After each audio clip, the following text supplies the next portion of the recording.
சிம்மராசிக்காரர்களுக்கு இத்தனை நாள் சனி பகவான் 7லே கண்டகச்சனியாக அமையப்பட்டிருந்தார்.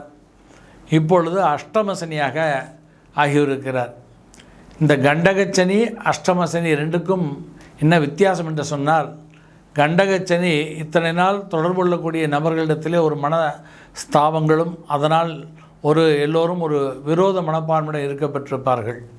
இப்பொழுது அஷ்டமசனியாக மாறியிருப்பதனால் அந்த ஏற்கனவே மனஸ்தாபங்கள் பெற்றவர்களிடம் அவர்கள் கவனமாக நடந்து கொள்வது நல்லது.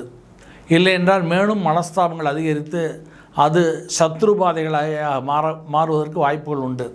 அதனால் தேவையில்லாத வம்பு வழக்குகளெல்லாம் ஏற்படக்கூடிய வாய்ப்புகள் உண்டு.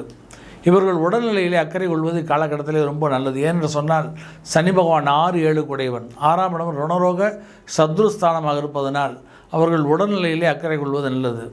உடல் வெயிட் போடாமல் இருக்க வேண்டும்.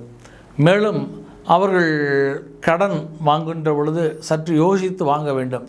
ஏனென்றால் கடனை வாங்கிவிட்டு திருப்பி செலுத்த முடியாத சூழ்நிலைகள்லாம் ஏற்படுவதற்கு வாய்ப்புகள் உண்டு. ஏனென்று சொன்னால் சனி பகவான் அஷ்டமத்திலே இருந்து 2ஆம் இடம் தனஸ்தானத்தை பார்ப்பதனால் அதிகமான பொருட்செலவுகள் ஏற்படக்கூடிய செலவுகள்லாம் ஏற்படக்கூடிய காலமாக இது அமைய பெற்றிருக்கும்.